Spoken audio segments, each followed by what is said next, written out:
ഇടത്തെ കൈ എടുത്ത് നമ്മൾ എന്ത് ചെയ്യുക, ഇങ്ങോട്ട് വെച്ചു. ഇപ്പൊ ഒരാൾക്ക് ഷോക്ക് അടിച്ച് എന്ത് ചെയ്യും? ഇപ്പൊ ഷോക്ക് ഏറ്റുകൊണ്ടിരിക്കുവാണ്. ഈ സമയത്ത് ചെയ്യേണ്ടത് നമ്മൾ ഒരിക്കലും പോയി ആ ഒരാളെ പിടിക്കാൻ പാടില്ല. പിടിച്ചു കഴിഞ്ഞാൽ നമുക്ക് ഷോക്ക് അടിക്കും. നമ്മൾ ചെയ്യേണ്ടത് നമ്മുടെ ചുറ്റുപാട് നിരീക്ഷിക്കുക. എന്തെങ്കിലും കറണ്ട് പ്രവഹിക്കാത്ത വസ്തുക്കൾ എന്ന് വെച്ചാൽ പ്ലാസ്റ്റിക്കിന്റെ കസേരയാവാം, അല്ലെങ്കിൽ ചിലപ്പോൾ സ്കൂൾ ബാഗ് ആകാം, അങ്ങനെയുള്ള എന്തെങ്കിലും ഒരു വസ്തു എടുക്കുക. അതിനുശേഷം എന്ത് ചെയ്യുക, നമ്മൾ ഇങ്ങനെ അടിക്കാൻ പാടില്ല. ഇങ്ങനെ അടിച്ചാൽ എന്ത് പറ്റും? ഇങ്ങനെ അടിച്ചു കഴിഞ്ഞാൽ ഇദ്ദേഹം വീണ്ടും ആ ഷോക്ക് വരുന്ന അങ്ങോട്ട് തന്നെ വീഴാൻ സാധ്യതയുണ്ട്. അപ്പൊ നമ്മൾ ചെയ്യേണ്ടത് ഇങ്ങനെ അടിക്കുക എന്ന് വെച്ചാൽ അടിയിൽ നിന്ന് തെറിപ്പിക്കുക, അടിച്ച് തെറിപ്പിക്കുക എന്ന് പറയും. അപ്പൊ അങ്ങോട്ടേ വീഴുള്ളൂ, അതുമായിട്ട് ബന്ധം വരില്ല. ഇത് കഴിഞ്ഞ് എന്താ ചെയ്യേണ്ടത്? ഇനി വീണ് കഴിഞ്ഞാൽ നമ്മൾ ചെയ്യേണ്ട കുറച്ച് കാര്യങ്ങളുണ്ട്. ആ കാര്യങ്ങൾ നമുക്ക് നോക്കാം. തീർച്ചയായിട്ടും ഇത് പഠിക്കേണ്ടത് തന്നെ. അതെ, ഷോക്കേറ്റ് ഇപ്പൊ നമ്മൾ തട്ടിയിട്ട പോലെ തട്ടി ഇട്ടു, അല്ലെ ഷോക്കേറ്റ് കഴിഞ്ഞ് കിടക്കുവാണ്. നമ്മൾ അടുത്ത് വരുമ്പോൾ വേറെ ലൈൻ കമ്പി ഒന്നും സാധനങ്ങളൊന്നും ഇല്ലെന്ന് ഉറപ്പ് വരുത്തുക. അതിനുശേഷം ഇദ്ദേഹത്തിന്റെ അടുത്ത് വരിക. ഒന്നും ഇല്ലെങ്കിൽ ഇദ്ദേഹത്തിന്റെ അടുത്ത് വരിക, ഉണ്ടെങ്കിൽ അത് മാറ്റിയിട്ട് വേണം അടുത്ത് വരാനായിട്ട്. വന്നതിന് ശേഷം നമ്മൾ ആദ്യം തന്നെ ടെസ്റ്റ് ചെയ്യേണ്ടത് പൾസ് ചെക്ക് ചെയ്യണം.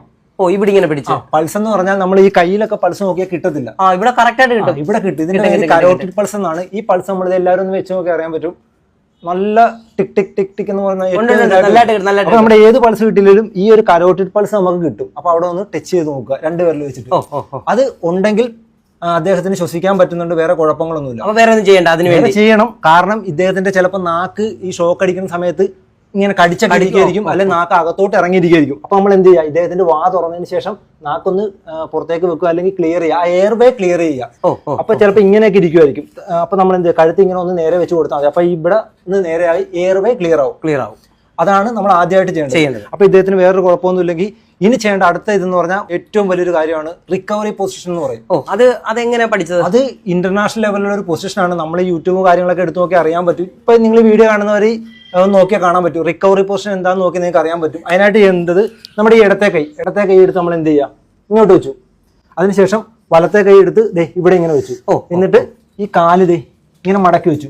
ഇങ്ങനെ മടക്കി എന്നിട്ട് ഇങ്ങോട്ട് ചരിച്ച് കിടത്തി. ഇതെല്ലാം പതുക്കെ ചെയ്താൽ മതി, പയ്യെ ചെയ്താൽ മതി. എന്നിട്ട് ഇത് ഇങ്ങോട്ട് വെച്ചു. കാരണം ഇദ്ദേഹത്തിന് ശ്വസിക്കാൻ പറ്റുന്നുണ്ട്, അതുകൊണ്ട് കുഴപ്പമില്ല. ഇങ്ങനെ കിടത്തുക.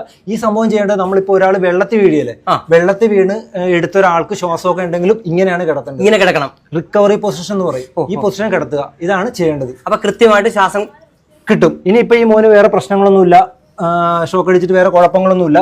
പക്ഷെ വണ്ടി വരാൻ സമയമായപ്പോൾ മോൻ പറയുവാണ് എനിക്ക് ചെറുതായിട്ട് തല ഇറങ്ങുന്നുണ്ടെന്നൊക്കെ പറഞ്ഞാൽ അങ്ങനെ അന്നേരം ഇരിക്കേണ്ട ഒരു പൊസിഷൻ ഉണ്ട്. ഇതേപോലെ ഇങ്ങനെ ഇരിക്കണം. ഇങ്ങനെ ഇരിക്കാം. ഇതും ഒരു പൊസിഷനാണ്. അപ്പൊ നമുക്ക് ആ ഉണ്ടാവുന്ന തലവേറൊക്കെ മാറി കിട്ടും. ഇങ്ങനത്തെ ഒരു പൊസിഷൻ ഉണ്ട്. ഇനി ഈ മോൻ പറയുവാണ് ഷോക്ക് അടിച്ചു, വേറെ കുഴപ്പങ്ങളൊന്നുമില്ല, ഹോസ്പിറ്റലിൽ നിന്ന് പോകണ്ടെന്ന് പറഞ്ഞാൽ ഒരിക്കലും അങ്ങനെ ചെയ്യരുത്. നമ്മൾ ഷോക്ക് അടിച്ചു കഴിഞ്ഞാൽ ഹോസ്പിറ്റലിൽ പോകണം. കാരണം എന്താണെന്ന് വെച്ചാൽ നമുക്ക് എപ്പോഴാണ് ചിലപ്പോൾ അറ്റാക്ക് ഒക്കെ ഉണ്ടാകുന്നത് പറയാൻ പറ്റില്ല. അപ്പൊ നമ്മൾ ഹോസ്പിറ്റലിൽ പോയേ പറ്റൂ. പിന്നെ നമ്മളിപ്പോ കാറെ പോയിക്കൊണ്ടിരിക്കുവാണ്. കാറെ പോയിക്കൊണ്ടിരിക്കുമ്പോൾ ഈ മോനെ ഹോസ്പിറ്റലിൽ എത്തിക്കുവാണ്. അപ്പൊ കാറെ പോയിക്കൊണ്ടിരിക്കുകയാണ്. അപ്പൊ പെട്ടെന്ന് തന്നെ നമ്മൾ ചെയ്യേണ്ട, വണ്ടിയിലിരുന്നുകൊണ്ട് ചെയ്യേണ്ട കുറച്ച് കാര്യങ്ങളുണ്ട്. നമ്മുടെ ഈ ഷോക്ക് ഏറ്റു കഴിഞ്ഞാൽ ചിലപ്പോൾ നമ്മുടെ ബ്ലഡ് ഒക്കെ ക്ലോട്ട് ആകാനുള്ള സാധ്യതയുണ്ട്. അപ്പൊ നമ്മൾ ഇങ്ങനെയുള്ള ഈ കൈയുടെ ഇവിടെ ഇങ്ങനെ തൂത്ത് കൊടുക്കുക. അപ്പൊ ചൂട് കിട്ടും. അപ്പൊ ഈ കൈയുടെ ഇവിടെ തൂത്ത് കൊടുക്കുക. ഇതുപോലെ തന്നെ കാലിന്റെ അവിടെ തൂത്ത് കൊടുക്കുക. ഇങ്ങനെ തൂത്ത് ചൂടായിക്കൊണ്ടിരിക്കുക. അപ്പൊ ഹോസ്പിറ്റലിൽ എത്തുന്നവരെ ഇങ്ങനെയുള്ള കാര്യങ്ങൾ ചെയ്യുക. ഇനി മറ്റൊരു കാര്യം, ഷോക്ക് ഏറ്റ് കിടക്കുവാണ്, പൾസ് ഇല്ല. ആ സമയത്ത് നമ്മൾ ചെയ്യേണ്ടതാണ് CPR കൊടുക്കുക. CPR കൊടുക്കുക എന്ന് വെച്ചാൽ നമ്മൾ കൈ വെച്ചിട്ട് നെഞ്ചത്ത് CPR അത് ചെയ്യുക. അത് ചെയ്തിട്ടാണ് ഹോസ്പിറ്റലിൽ എത്തിക്കേണ്ടത്. അപ്പൊ ഇത് ശരിക്കും ഇപ്പൊ ഒരു നമുക്ക് വണ്ടി വരുന്നതിന് എന്തുമായാലും ഒരു ടൈം കിട്ടും.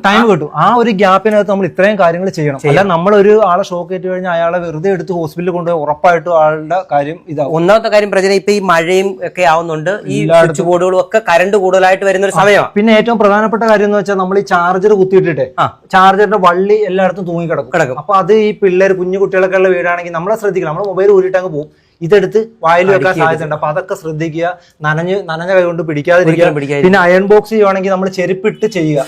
വീടിനകത്താണെങ്കിലും നമ്മൾ ചെരുപ്പില്ലാതെ അയൺ ബോക്സ് ഒന്നും ചെയ്യരുത്, ചെരുപ്പിട്ട് ചെയ്യുക. ഇങ്ങനെയുള്ള ഒരുപാട് കാര്യങ്ങൾ ശ്രദ്ധിക്കുക. അത്യാവശ്യം നമ്മുടെ വീടിന്റെ അകത്തുള്ള സ്വിച്ച് ബോർഡ്, കാരണം വെള്ളം നനഞ്ഞ് കൂടുതലായിട്ട് എല്ലായിടത്തും കറണ്ട് ആവാൻ ചാൻസ് ഉണ്ട്. അതെ, അപ്പൊ ഇങ്ങനെയുള്ള കാര്യങ്ങൾ എല്ലാ സ്കൂളിലും പഠിപ്പിച്ചു കൊടുക്കുക, കുട്ടികൾക്ക് പഠിപ്പിച്ചു കൊടുക്കുക. ഇങ്ങനെയുള്ള എന്ത് കാര്യം ഉണ്ടായാലും ഫസ്റ്റ് എയ്ഡ് നമ്മൾ തുടക്കം ആ സമയത്ത് എന്ത് ചെയ്യുന്നു എന്നുള്ളതാണ് ഏറ്റവും. തീർച്ചയായിട്ടും ഇത് സ്കൂളിലാണ് പഠിപ്പിച്ചു കൊടുക്കേണ്ടത്. കുട്ടികൾക്ക് ഒരു പെട്ടെന്ന് സംഭവം ഉണ്ടായി കഴിഞ്ഞാൽ നമ്മൾ ചെയ്യുന്ന ഒരു അപകടം ഉണ്ടായി എല്ലാവരും കൂടി നിൽക്കും, അല്ലെ പെട്ടെന്ന് എടുത്ത് ആശുപത്രി കൊണ്ടുപോകും. ഈ ആശുപത്രി കൊണ്ടുപോകുന്നതിന് മുമ്പ് ചെയ്യേണ്ടതാണ് ഫസ്റ്റ് എയ്ഡ്. അത് ഡോക്ടർമാർ വരെ പറയുന്നതാണ് ഫസ്റ്റ് എയ്ഡ് ചെയ്തിട്ട് കൊണ്ടുപോകുന്നത്. അതാണ് ഏറ്റവും പ്രധാനപ്പെട്ട കാര്യം. അപ്പൊ ശരിക്കും ഇതിന്റെ ഒരു പ്രത്യേകത ഞാൻ പിന്നെയും പറയുന്നത്, ഇതേവരെ 8 വർഷത്തെ എക്സ്പീരിയൻസ് ആണ്. അപ്പം നമ്മുടെ ഡയൽ കെയറിലെ വരുന്ന നേരത്തെയുള്ള വീഡിയോകളെല്ലാം ഇതുപോലുള്ള ഗുണം എന്ന് പറഞ്ഞാൽ എന്താണ് ഒരു അപകടം പറ്റിയാൽ ചെയ്യേണ്ടതെന്നുള്ള പല വീഡിയോ ഇതിനകത്തുണ്ട്. കേരള ഫയർഫോഴ്സിലായിരുന്നു 8 വർഷത്തോളം. അപ്പൊ അവിടെ വർക്ക് ചെയ്യുമ്പോൾ ഒരുപാട് കേസ് ഇതുപോലെ നമ്മൾ അറ്റൻഡ് ചെയ്തിട്ടുണ്ട്. പല പല കേസുകൾ മറ്റേ KCB ഉദ്യോഗസ്ഥർ വരെ മേളിൽ കുടുങ്ങിയിരിക്കുന്ന അങ്ങനെ ഒരുപാട് കേസുകൾ ഷോക്ക് അടിച്ചുള്ള നമ്മൾ അറ്റൻഡ് ചെയ്തിട്ടുണ്ട്. മെയിൻ ആയിട്ട് ഇതിനൊരു ട്രെയിനിങ് തന്നെ ഉണ്ടല്ലോ. ട്രെയിനിങ് ഉണ്ട് പിന്നെ. പക്ഷെ ഇത് ഈ കാര്യങ്ങൾ പഠിച്ച് ചെയ്യുക എന്നുള്ളതാണ് ഏറ്റവും. ഇത് പിന്നെ വേറൊരു കാര്യമുണ്ട്. ഇപ്പൊ ട്രെയിനിങ് മാത്രമല്ല, ഇവരൊക്കെ ശരിക്കും ഒരു 8 വർഷം കൊണ്ട് ചെയ്തതാണ്. അപ്പൊ അത്ര ഒരു എക്സ്പീരിയൻസ് ഇതിനകത്തുണ്ട്. എല്ലാവരും ഇതൊക്കെ പഠിച്ചിരിക്കും തീർച്ചയായിട്ടും.